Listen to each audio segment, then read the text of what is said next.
सभी दर्शकों को मेरा नमस्कार। मैं आशु मल्होत्रा। तो आज इस पोस्ट में हम बात करेंगे राहु देव के बारे में। तो राहु ग्रह का हमारे जीवन काल में हमारे जीवन पर क्या बुरा और अच्छा प्रभाव पड़ता है और हम उसके दुष्प्रभावों से कैसे बच सकते हैं, आज इस पोस्ट में मैं आपको यही बताऊंगा। तो पहले मैं ये बताऊंगा कि राहु है क्या। तो पहले ये समझिए कि राहु एक नीला आसमान को राहु बोला गया है। नीले आसमान में जब सूर्य देव चमकते हैं तो उसकी रोशनी हमारे जीवन को खुशहाल उन्नति देती है, हमारे स्वस्थ रखती है और हमारे जो रास्ते में हमें दिखने वाला रास्ता है बिल्कुल क्लियर नजर आता है। तो ये राहु का प्रभाव है। शुभ राहु का प्रभाव, साफ आसमान, आपको हर चीज क्लियर नजर आती है, वातावरण शुद्ध होता है हर तरफ से। लेकिन अगर हम रास्ते में जा रहे हैं, रास्ते में कोहरा आ गया, तो कोहरे का रूप भी राहु है। तो कोहरे के आने से रास्ते में हमें आगे आने वाला रास्ता क्लियर नजर नहीं आता, तो यहाँ राहु के अशुभ फल देखे गए हैं। तो यहाँ ये चीज समझाने की बात है। आग में से उड़ता हुआ धुआं राहु है। जंगल में शांत वातावरण में हाथी की तरह घूमने वाला और किसी से ना डरने वाला राहु है। लेकिन अगर उसके अशुभ फल मिल जाए तो पागल हाथी हर चीज बर्बाद करता जाता है, ये भी राहु के अशुभ फल है। तो राहु हमारे दिमाग के अंदर ख्यालात हैं, अच्छे या बुरे, ये कुंडली के अनुसार राहु जहां बैठा है उसके प्रभाव हम पे पड़ते हैं। लेकिन हम अगर राहु को अपने पक्ष में करना चाहते हैं तो हमें जिंदगी में कुछ नियम अपनाने पड़ते हैं जिससे राहु के हमें अशुभ नहीं शुभ फल मिलते हैं। राहु 12 घरों में तीसरे और छठे घर में बहुत अच्छे माने गए हैं। 10वें घर में भी बहुत उसके नेक फल मिलते हैं। 12वें घर में राहु नीच हो जाते हैं, लेकिन अगर हम उसके नियम बना के रखें तो वो हमें कभी भी अशुभ फल नहीं देते। तो आज मैं बात करूंगा कि हमारे कुंडली के 12 घरों में राहु पहले घर से लेकर 12 घरों तक क्या अच्छे या बुरे प्रभाव देते हैं। तो आप अपनी कुंडली में देख सकते हैं कि आपका राहु किस घर में बैठा है और आपको क्या प्रभाव मिल रहे हैं, उसकी निशानियां मैं आपको बताऊंगा। तो सबसे पहले शुरू करते हैं। पहले घर में राहु अगर बैठे हों तो उसके हमें अच्छे और बुरे क्या फल मिलते हैं और उसकी क्या निशानियां हैं। अगर राहु पहले घर में बैठे हो और उसका नेक फल मिल रहा हो तो जातक जमीन जायदाद का मालिक होता है, उसे अपने बुजुर्गों पूर्वजों से काफी धन दौलत संपत्ति मिलती है जिसको वो अपनी मेहनत से और आगे बढ़ाता है और अपने बच्चों के लिए धन संपत्ति इकट्ठी करता है। किसी भी मुश्किल से घबराने वाला नहीं होता, हर मुश्किल का एक हाथी की तरह बलवान होकर सामना करने वाला होता है और परिवार को आगे बढ़ाने वाला होता है और अपने खानदान का नाम रोशन करने वाला होता है। घर पे किसी परिवार पे मुसीबत आए तो खुद पहले आगे खड़ा होके अपने आप को और परिवार को बचाने वाला होता है। लेकिन ऐसे जातक की पत्नी काफी अस्वस्थ रहती है और उसकी बीमारी पे काफी धन जाता है और कोई ना कोई बीमारी उनको लगी रहती है। अगर राहु के अशुभ फल मिल रहे हो तो वो जमीन जायदाद घर के बुजुर्गों से जो मिली होती है उसको बर्बाद कर देता है, उल्टे सीधे कामों में पड़ जाता है और घर की बर्बादी होती है और घर में कलह रहती है, बीमारियां रहती हैं, घर अस्त व्यस्त हो जाता है, घर में मकान की हालत बिल्कुल मंदी हो जाती है और जिस घर में सूर्य देव बैठे हों उस घर के रिश्तेदारों का और उस घर में जो जिसके रिलेटेड वो कामकाज का घर होता है वो प्रभावित हो जाता है और सब तरफ धुआं ही धुआं होता है। तो ऐसे में हमें क्या करना चाहिए? तो इस राहु के पहले घर के दुष्प्रभावों से बचने के लिए गेहूं और गुड़ का दान मंदिर में देते रहना चाहिए जातक को, बुधवार या शनिवार। ये आप जितना देंगे आपको हमेशा शुभ फल मिलेंगे और दुष्प्रभावों से राहु के बचे रहेंगे। और कच्चे दूध से स्नान करना बड़ा उत्तम माना गया है। जितना ये जातक कच्चे दूध का स्नान करेगा राहु के दुष्प्रभावों से बचा रहेगा और घर में धन धान्य बरकत रहेगी।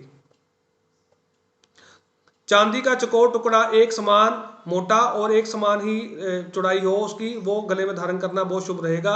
जितना ये चांदी अपने गले में धारण करेंगे आपको उसके शुभ फल मिलेंगे, दुष्प्रभावों से बचे रहेंगे। हनुमान जी का पूजन करना बहुत उत्तम रहेगा। अगर सूर्य और मंगल मंदे हैं या शनि भी कुंडली में मंदा है तो दुष्प्रभाव मिलने के ज़्यादा संकेत होते हैं। इसलिए गरीबों की मदद करें, किसी का मजाक ना उड़ाएं और अपने इष्ट से जुड़े रहें। ये आप करें, आपको बहुत शुभ फल मिलेंगे। अब मैं बात करूंगा राहु का दूसरे घर के प्रभाव क्या होते हैं। राहु दूसरे घर में अगर बैठे हो जातक के किसी में, तो वहां पे अगर वो अंकारी होगा तो उसको अशुभ फल मिलते रहेंगे। घर में जुड़ा हुआ धन नहीं बचेगा, वो किसी ना किसी चीज पे बर्बाद हो जाएगा, चाहे वो करोड़पति ही क्यों ना हो। दूसरा घर शुक्र का, चंद्र यहाँ पे उच्च घर होते हैं और बृहस्पति का ये कारक ग्रह है। ये तीनों ग्रह की अगर कुंडली में कहीं ना कहीं अशुभ फल मिल रहे हैं या उनकी स्थिति अच्छी नहीं है तो आपको काफी परेशानियों का सामना करना पड़ेगा। माँ, पत्नी और अपने पूर्वजों का काफी आपको इतना लाभ नहीं हो पाएगा, बर्बादी होगी। लेकिन ये जातक अगर धर्म कर्म से जुड़ा रहे, दान पुण्य करता रहे, किसी का मुफ्त माल ना खाए तो इसको बहुत ही लाभ होता है। विवाह के बाद बहुत ज्यादा तरक्की होती है अगर शुक्र की स्थिति नेक हो। घर का अपना उत्तरी पूर्व एरिया साफ सुथरा रखें तो आपको बहुत अच्छे फल मिलेंगे। इसमें ऐसी स्थिति में हमें क्या करना चाहिए कि हमें राहु के दुष्प्रभाव ना मिले। तो यहाँ का दूसरे घर के दुष्प्रभावों से बचने के लिए आपको चांदी की गोली धारण करनी चाहिए और चावल और दूध का दान बुधवार या शनिवार नित्य नियम से मंदिर में दान करना चाहिए। तो इससे आपको बहुत अच्छे फल मिलेंगे। और अपने बुजुर्गों का जो चलन चलता आ रहा है उस नियमों को मान के आगे बढ़ते रहिए और गरीबों की मदद करिए, दान पुण्य रखिए, किसी से मुफ्त का माल ना लीजिए, ये आपके लिए उत्तम रहेगा। अब मैं बात करूंगा तीसरे घर के राहु के देव की कि यहाँ पे उनके क्या फल मिलते हैं। तो मैंने जैसे पहले आपको बताया कि तीसरा और छठा घर राहु का बहुत नेक माना गया लाल किताब में। तीसरे घर में वो काफी अच्छे फल देते हैं और तीसरे घर वाला जो राहु वाला जातक होता है उसके सपने सच होते हैं। उसे आने वाला टाइम अच्छा या बुरा सपने में पहले ही संकेत दे देता है। लेकिन अगर वो उस चीज को ना समझे तो वो उसको दुष्प्रभाव मिलना ही मिलता है कि वो अपने बुरे समय को देख के भी समझ नहीं पाया। तो वो सच्चा ईमानदार होगा, हर एक का भला करेगा अपने परिवार का, लेकिन कहीं ना कहीं उसके बहन भाई उसका साथ नहीं देंगे, लेकिन वो खुद अपनी हिम्मत से आगे बढ़ने वाला होगा। तो ऐसे जातक मुझे अच्छे पद पे बैठते हुए देखे हैं कई बार मैंने। अच्छे उन्नति करते हैं, अच्छे पद पे बैठते हैं, उनके नीचे कई तरह के काम करने वाले लोग होते हैं और मान सम्मान उसको बहुत खूब मिलता है। गाड़ी जायदाद जमीन जायदाद का वो मालिक होता है जो खुद वो अर्जित करता है। तो ऐसा जातक बड़ा हिम्मती होता है। लेकिन भाई बहन उसका हमेशा ही निरादर करते हैं, उसका साथ नहीं देते। तो ऐसे में जातक आगे बढ़ने के लिए और क्या करे, आपको हाथी के दांत के बने हुए चीजें अपने घर पे स्थापित करनी चाहिए। लेकिन इस चीज का ध्यान रखिए, अगर बुध भी तीसरे घर में बैठा है कुंडली में तो ये चीजें आप ना रखें, फिर आपको वो मंदा फल देंगी। अपनी माता का, अपनी दादी का, अपनी सास का आशीर्वाद लेते रहें और आगे बढ़ते रहें, ये आपके लिए बहुत शुभ रहेगा। सूर्य अर्घ दें, सूर्य को जितना जल देंगे आप, आपका ये तीसरा घर बहुत उत्तम फल देगा आपको। आप ये करें, आपको बहुत अच्छे फल मिलेंगे। अब मैं बात करूंगा चौथे घर के राहु की। चौथे घर में राहु हो और माता का आशीर्वाद सारी उम्र मिलता रहे तो वो कभी भी जमीन जायदाद से बिना, घर में सुख समृद्धि के बिना नहीं रह पाएगा। माँ का आशीर्वाद उम्र भर चलता रहेगा, वो आगे बढ़ता रहेगा। वो धर्मात्मा होगा, वो खानदान को तारने वाला होगा, चाहे घर से दूर रहे लेकिन अपने घर का हमेशा सोचता रहेगा। और घर अगर उत्तम है तो वो आगे दिन दुगनी रात चौगनी तरक्की करेगा और आगे बढ़ता रहेगा। ऐसे जातक के पास बहुत जमीन जायदाद, गाड़ियां, नौकर चाकर होते हैं। लेकिन राहु के अगर मंदे फल मिलेंगे तो ये सारा उल्टा होगा, जमीन जायदाद गिरवी हो जाएगी, जमीन जायदाद खत्म हो जाएगी और अपनी उल्टे सीधे कामों में सब धन बर्बादी करेगा। और माँ का अगर आशीर्वाद नहीं लेगा तो काफी उसको नुकसान होगा। तो आपको क्या करना चाहिए, आपको 400 ग्राम धनिया और 100 ग्राम बादाम जल प्रवाह करने चाहिए बुधवार या शनिवार। ये आप जितना करेंगे आपको बहुत उत्तम फल मिलेंगे। आपके घर में आपका गंगा स्नान पड़ा है, गंगा जल पड़ा है, तो आपको गंगा जल अपने घर पे मिला के ही स्नान करना चाहिए। ये आपके लिए बहुत उत्तम होगा और आप पे भगवान की बहुत कृपा होगी और आप आगे बढ़ते जाएंगे। आप ये करें। अब मैं बात करूंगा 5वें घर में अगर राहु हो तो वो हमें क्या फल देते हैं। मैं आपको बताऊंगा कि राहु जिस घर में बैठते हैं, अगर वो घर उनके लिए अच्छा नहीं है तो उस घर में, उस घर का जो उच्च ग्रह है या उस घर का जो कारक ग्रह है वो जिस घर में बैठा होगा उस घर के फलों को वो मंदा करेंगे और उस घर के फलों को नष्ट करेंगे। 5वें घर में बैठा राहु अगर नेक फल दे रहा है तो बहुत ज्यादा धन संपत्ति होती है, जातक अपनी हिम्मत से आगे बढ़ता जाता है। लेकिन यहाँ पे मैंने राहु बैठा हुआ अगर बैठा हो तो उसमें पति पत्नी में बहुत मतभेद होते हैं और कलह बनी रहती है और कई बार औलाद होने में देरी होती है। तो यहाँ पे मैं ये बताऊंगा कि इस जातक को अपनी पत्नी से दोबारा विवाह करना चाहिए, गंगा स्नान करना चाहिए और चांदी का बना हाथी अपने घर पे स्थापित करना चाहिए। ये उनके लिए बहुत बेहतर होगा। और अपने घर के द्वार पे, मेन द्वार पे चांदी का पत्थर या चांदी की तार दबानी चाहिए। इससे आपको राहु के शुभ फल मिलेंगे, तो आपको कभी भी उसका दुष्प्रभाव नहीं देखना पड़ेगा। तो आप ये कर सकते हैं। अब मैं बात करूंगा छठे घर में राहु हो तो हमें क्या फल मिलते हैं। छठे घर का राहु भी बहुत अच्छा उत्तम फल देता है, जातक को उच्च पदवी देता है, जातक के दुश्मनों का नाश करता है, बीमारियों से दूर रखता है, हर तरफ से उसको लाभ ही लाभ होता है। लेकिन जब भी कभी गोचर में या वर्षफल में राहु कुछ ऐसी स्थितियों में आएगा जहां वो अच्छे घर में नहीं बैठा तो काफी मुश्किलों में भी डाल देता है। तो यहाँ से दुष्प्रभाव से बचने के लिए राहु के हमें क्या करना चाहिए, यहाँ पे अपनी बहन बुआ मौसी की साथ बना के रखें, उनका कभी भी निरादर ना करें। अगर ये जातक उनका निरादर करेगा बिना बात पर तो इसको राहु के बहुत अशुभ फल मिलेंगे। और यहाँ पे शनि भी मंदा होके आपको काफी अशुभ फल देगा और बुध केतु के भी आपको बुरे प्रभाव मिलने शुरू हो जाएंगे, औलाद से कष्ट होना शुरू हो जाएगा। तो आप ये इस चीज का जरूर ध्यान रखें। गणेश पूजन करें, छोटी कन्याओं की सेवा करें, ये आपके लिए बहुत उत्तम रहेगा और आपको कभी भी जातक राहु के अशुभ फल नहीं मिलेंगे और आपके हर काम बनते जाएंगे। अब मैं बात करूंगा 7वें घर में अगर राहु हो तो हमें क्या उसके अच्छे या बुरे फल मिलते हैं। 7वां घर शुक्र का है, हमारी पार्टनरशिप का, हमारे कामकाज का घर है। जो हम अपने बिजनेस से कमाते हैं अपने घर लाते हैं, ये उसका घर है। अगर यहाँ राहु बैठे हो तो हमें धन धान्य वो देते हैं। लेकिन यहाँ पे विवाह करने से पहले कुछ नियम है, अगर वो हम सोच समझ के नहीं करते तो राहु हमें पति पत्नी और हमारे गृहस्थ जीवन को अस्त व्यस्त कर देता है और कई बार राहु यहाँ पे तलाक की नौबत ले आता है। तो यहाँ पे बचने के लिए हमें क्या करना चाहिए, हमें अपने घर में 50 ग्राम की ईंट चांदी की बनी हुई स्थापित करनी चाहिए, जिससे जीवन भर हमें अपने पास रखना चाहिए। तो इससे हम कितनी ही मुश्किलों से बच जाएंगे और हमारा कामकाज भी अच्छा चलेगा, हमें धन धान्य मिलेगा और अति उत्तम हम अपना जीवन चलते जाएंगे। और यहाँ पे अगर शुक्र मंदा हो तो आपको दुष्प्रभाव मिल रहे हो तो आपको मैं बताऊंगा आप 4 बुधवार को बांसुरी में चीनी भर के किसी खेत वाली जमीन में दबा दें, ताकि राहु देव शांत होकर हमें शुभ फल दें और उनके दुष्प्रभाव हमें ना मिले। आप ये करें, आपको बहुत लाभ होगा। अब बात करेंगे हम राहु देव के। अगर राहु 8वें घर में हो तो 8वां घर में है मंगल देव का। तो यहाँ पे बैठे हुए राहु कई बारी जातक को पेट में विकार देते हैं, कि उनको कोई ना कोई स्वास्थ्य संबंधी उनको कोई ना कोई दिक्कत चलती रहती है।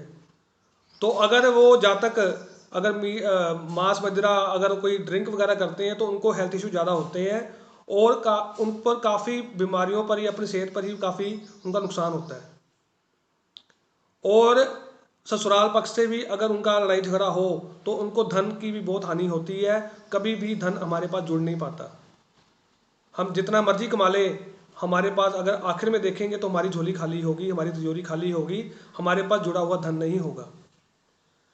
और राहु 8वें वाला एक बहुत ज़्यादा डीपली सोचने वाला जातक भी होता है।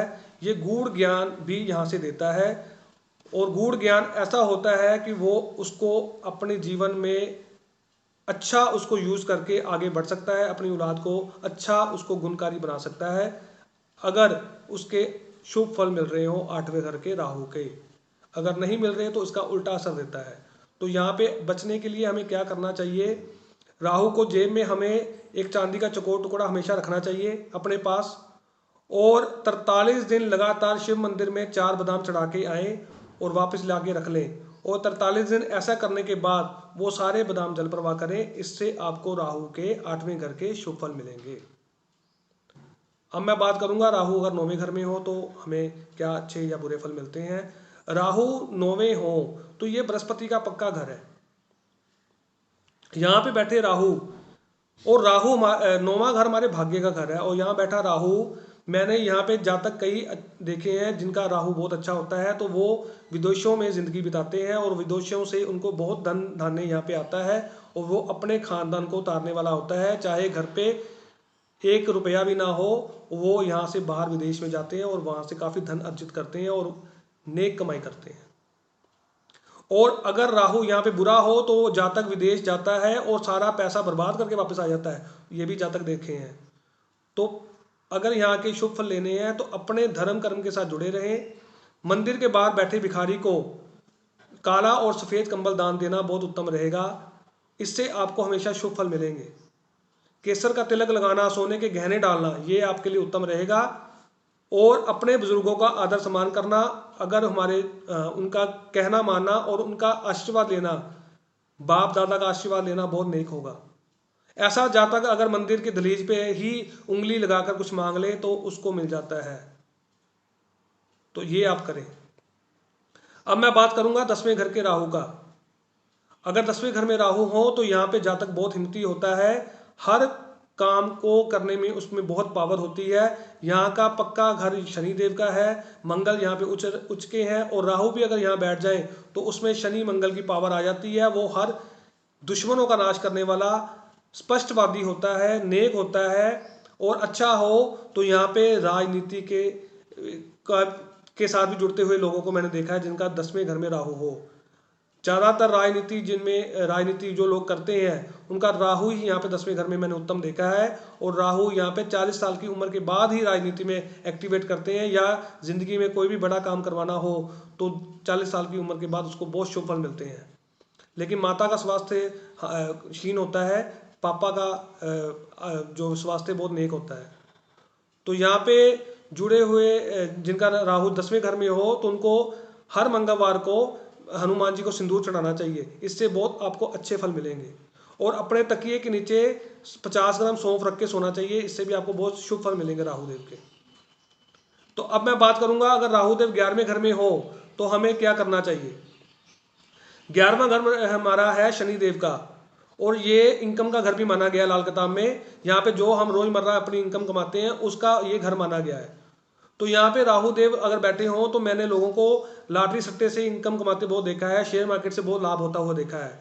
लेकिन अगर बुरे प्रभाव मिले तो वो पैसा डूबते हुए देखा है, लोगों को कर्जदार होते हुए देखा है। तो यहाँ पे बचने के लिए हमें क्या करना चाहिए, बिना जोड़ का लोहे का छल्ला धारण कर लेना चाहिए अपनी अंगूठी में, अपनी उंगली में। अपनी जो शनि की उंगली होती है, हमारी बीच वाली उंगली जो सबसे बड़ी, उसमें शनिवार को बिना जोड़ वाला लोहे का छल्ला धारण करें, आपके लिए बहुत उत्तम रहेगा। अब मैं बात करूंगा 12वें घर के राहु की। 12वें घर का राहु यहाँ पे आके नीच हो जाता है, ये बृहस्पति का पक्का घर है, शुक्र यहाँ पे उच्च है, और हमारी जिंदगी का लेखा जोखा यहाँ पे होता है सारा 12वें घर का। ये 12वां घर हमें बता देता है कि हमारी जिंदगी में हमारा लेखा जोखा कैसा रहेगा। राहु अगर 12वें घर में हो तो ये खर्चा तो बढ़ाता है, लेकिन वो अपने परिवार पे लगाता है, अपने परिवार को बुलंदियों पे ले जाने के लिए खर्चा करता है जातक, कभी खर्चे से डरता नहीं। और उसके घर की हालत बहुत उत्तम होती है, उसकी छत बहुत साफ होती है, उसकी घर कोठी ज़्यादा, जमीन ज़्यादा मिलती, बंगला मिलता है। लेकिन राहु अगर यहाँ पे उल्टा होगा तो घर की हालत बहुत मंदी होगी, टूटा फूटा घर होगा, कर्जे पे घर होगा, मुकदमा होगा, और घर पे बीमारियों पे खर्चा होगा, मतलब लोग उसको लूटते ले जाएंगे।